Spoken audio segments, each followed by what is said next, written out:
무료급식소와 복지관 등이 문을 닫아 끼니 걱정을 하는 취약계층이 크게 늘었습니다.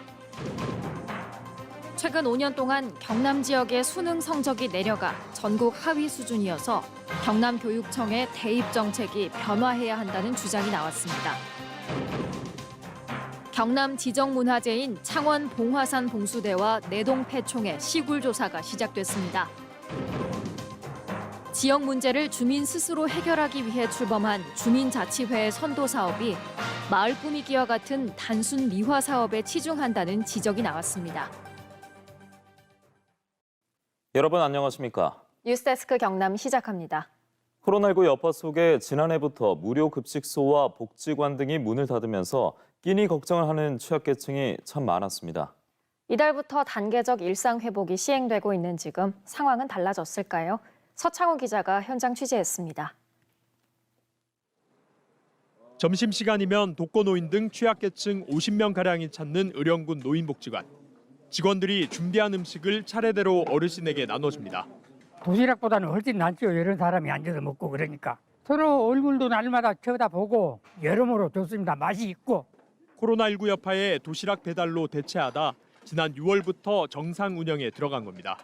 방문해가 가면은 제때 또 어르신들 만나기도 어렵고 집단식으로 하니까 아무래도 어르신들 국거리라든지 또 어르신 음식에 맞는 반찬을 조리하기 편리한. 이렇게 무료 급식소에서 밥을 먹을 수 있는 곳은 경남에서 이곳과 합천사회복지관 단 2곳뿐. 나머진 아예 문을 닫았거나 운영을 한다 해도 일주일에 한두 번꼴로 도시락이나 간편식을 전달하는 정도입니다. 배달 대상을 조금 더 늘리려고 해도 이런저런 이유로 쉽지 않습니다. 완제품을 구입을 하는 거기 때문에 훨씬 단가가 높아집니다. 자원봉사자를 활용할 수가 없어서 저희가 이거 배달하는데 한 2시간 정도 걸리더라고요. 더 많은 어르신들을 배달해 드리지 못하는 부분이. 코로나 감염 우려에 지난해부터 문을 속속 걸어 잠궜던 무료급식소. 이달부터 단계적 일상 회복을 맞았지만 위중증 환자가 급증하는 등 우려스러운 상황에서 급식소 운영을 확대하기도 쉽지 않습니다. 노숙자가 백신을 맞았는지 안 맞았는지를 또 우리가 확인할 수 없는 상황이거든요. 좋은 일로 시작을 했던 급식이 갑자기 어떤 사람한테 큰 타격을 입힌다고 한다면. 겨울이 코앞으로 다가온 가운데 코로나라는 길고 긴 터널 속에 마주한 취약계층의 끼니 걱정은 올해도 여전합니다. MBC 뉴스 서창호입니다. 이어서 코로나19 소식입니다. 어제 오후 5시 이후부터 오늘 오후 5시까지 기준으로 경남에 모두 73명이 코로나19에 신규 확진됐습니다. 지역별로는 양산 20명, 창원 17명, 김해 8명, 함안 7명, 거제 6명 등 10개 시군에서 확진 환자가 발생했습니다. 양산 확진 환자 중 6명은 지역 내 사업장 관련 확진 환자로 어제 종사자 11명 확진 뒤 17명의 누적 확진 환자가 발생했습니다. 창원에선 보육 교육시설 관련 확진 환자가, 함안에선 학교 관련 확진 환자가 추가됐습니다. 한편 경남의 백신 접종 완료자는 258만여 명으로 접종률은 인구수 기준 77.7%입니다. 최근 5년 동안 경남 지역의 수능 성적이 내려가 전국 하위권 수준에 맴돌고 있습니다. 경남교육청의 대입 정책이 변화해야 한다는 주장이 나오고 있는데요. 이에 박종훈 교육감은 경남 수험생 대부분이 수시 모집으로 진학을 하고 있어서 정책 변화는 적절하지 않다고 반박했습니다. 부정석 기자입니다. 최근 5년 동안 국어, 수학, 영어 3과목에 경남 지역 수능 상위 3등급의 점유율의 합은 63.5, 서울 93.5와는 큰 차이를 보였고 전국 평균 74.1에 미치지 못했습니다. 전국 17개 시도 중에서도 15위에 그쳤습니다. 과목별로는 국어의 경우 상위 3등급이 15.9%로 5년 동안 3.8%포인트가 감소했습니다. 수학도 16.8%로 2.6%포인트 낮아졌습니다. 지난 2018년 절대평가가 도입된 영어의 경우는 상위 3등급 비중이 올랐지만 전국 평균 상승률에 미치지 못했습니다. 하지만 하위 3등급의 점유율은 전국 평균보다 높았습니다. 지금 현재의 교육 입시 체제 자체가 바뀌질 않으니까 현재까지는 어쨌든 이 체제 하에서 최선을 다해서 노력할 필요가 있다. 박종훈 교육감은 수시 모집으로 경남 수험생의 80% 이상이 대학을 진학하는 만큼 수능의 비중이 낮고 이제 와서 수능 중심으로 바꾸는 것은 적절하지 않다고 밝혔습니다. 수도권 대학과 지방의 국립대학들도 수능보다는 학생부 위주의 전형이 훨씬 많기 때문에 수능이 가지는 비중은 저는 옛날하고는 달리 지금은 많이 얕아졌다고 생각합니다. 정부의 방침에 따라 수도권 대학은 올해부터 정시 모집을 확대하고 있어 경남의 대입 방향이 맞는지 논란은 이어질 것으로 보입니다. MBC 뉴스 부정석입니다. 경상남도 지정 문화재인 창원 봉화산 봉수대와 내동패총의 시굴 조사가 시작됐습니다. 지자체의 무관심 속에 훼손되거나 방치돼 왔던 만큼 우리 적의 역사를 제대로 알릴 수 있는 계기가 될지 기대가 모아지고 있습니다. 정영민 기자입니다. 창원 봉화산 정상에서 문화재 발굴 조사가 한창입니다. 시굴 조사를 벌이던 도랑에서 고려시대로 추정되는 토기 파편이 무더기로 발견됩니다. 돌무더기도 발굴돼 석축을 쌓은 것으로 추정됩니다. 조사 지역은 기존 봉수대 복원 지역과 100m 정도 떨어졌는데 고려 말부터 또 다른 봉수대가 설치됐을 가능성이 제기된 곳입니다. 봉화산 봉수대는 왜고 침입 등 위급 사항을 알리기 위해 부산 가덕도에서부터 진해, 마산, 칠원으로 이어지는 중요한 군사 요충지로 평가받고 있습니다. 전문가들은 돌 구조물과 불 때는 시설 등 봉수대 지역임을 입증하기 위한 대대적인 발굴 조사의 필요성을 제기했습니다. 봉화산 봉수대가 원래 여기에 있었을까 하는 의문이 하나가 있었고요. 아니면 조금 더 이런 시기에 봉수대 혹은 봉수대와 비슷한 시설이 여기에 하나가 있고 1979년 도 지정문화재로 지정된 이후 양묘장으로 운영되면서 문화재가 훼손됐다는 지적을 받아온 창원시 내동 패총 유적. 30여 년 만에 본격적인 시굴 조사가 시작됐습니다. 조사 대상은 유적지 전체 면적의 절반 정도인 7,800여 제곱미터. 마산만에서 5km 떨어진 남천변에 위치한 내동 패총에선 그동안 바다 조개와 일본식 굽다리 접시, 시루까지 출토되면서 삼국시대 해안가의 생활상뿐 아니라 일본과의 교류도 있었음을 입증하는 중요한 유적으로 평가받아 왔습니다. 내동 패총에서 주거지라든지 패총이 굉장히 양호하게 잔존한다고 하면 그 학술적인 그 규명을 위해서 추가 정밀 발굴 조사를 경상남도와 창원시는 시굴 조사에서 유물이 발굴되면 정밀 조사를 거쳐 도 문화재로 추가 지정하고 시민에게 공개할 예정입니다. MBC 뉴스 정영민입니다.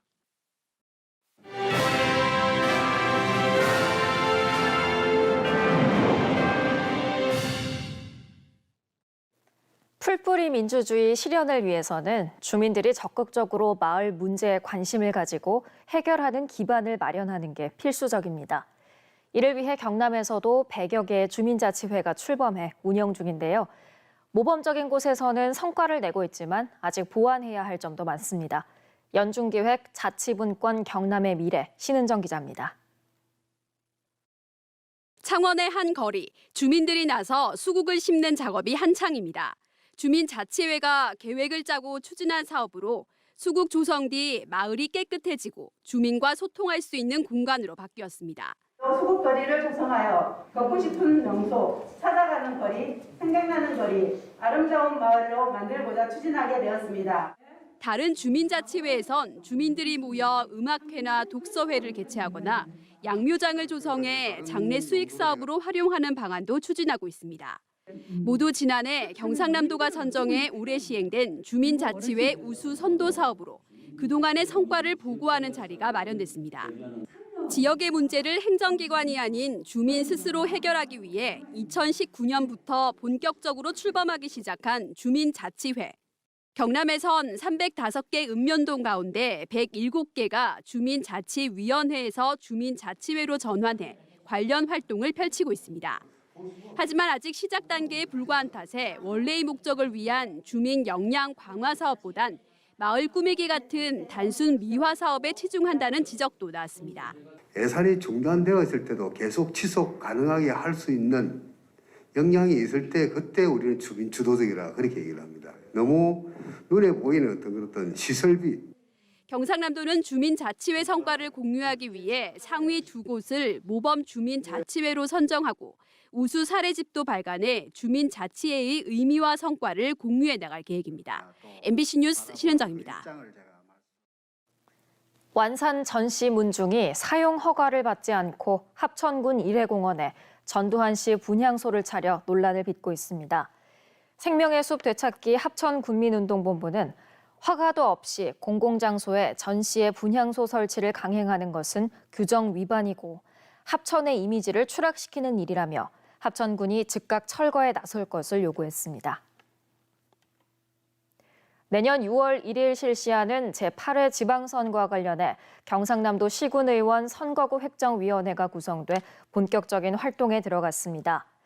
도의회 추천자와 학계, 법조계, 언론계 등 11명의 의원으로 구성된 획정위는 내년에 치르는 경남의 기초의원 선거를 위해서 지역구 명칭과 의원 정수, 선거구 구역을 정하는 역할을 하게 됩니다.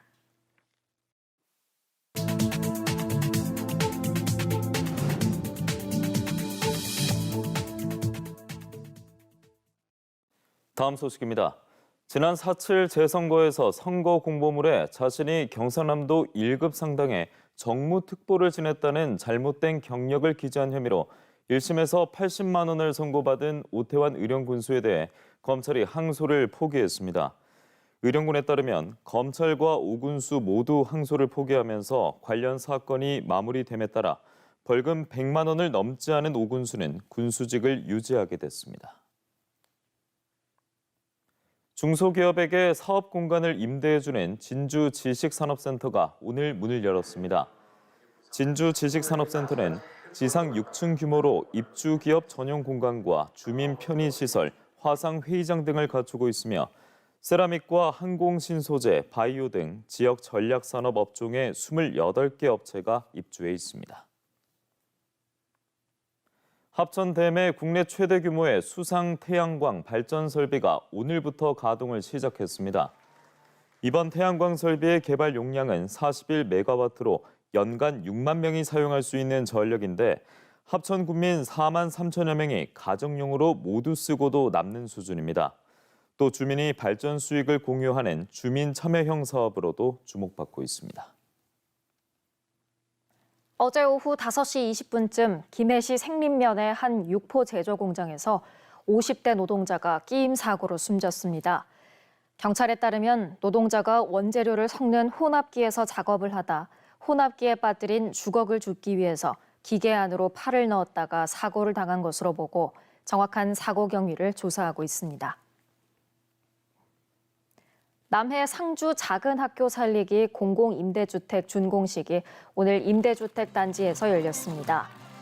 임대주택은 16억 원 사업비로 5채의 임대형 공공주택과 커뮤니티 공간으로 꾸며졌으며 도시에서 상주초등학교로 전학을 온 가구의 거주시설로 활용합니다. 부산고등법원 창원 제1형사부는 생후 2개월 된 영아를 수차례 매트리스에 던져 숨지게 한 혐의로 재판에 넘겨진 20대 아버지에 대한 항소심에서 징역 6년을 선고한 1심을 깨고 징역 4년을 선고했습니다. 재판부는 피고인이 범행을 반성하고 있고 유족들이 피고인의 선처를 탄원하는 점을 고려해 볼 때 원심이 선고한 형은 너무 무겁다고 판시했습니다. 합천 삼가 고분군이 문화재청 최종 심의를 통과해 국가사적으로 지정 고시됐습니다.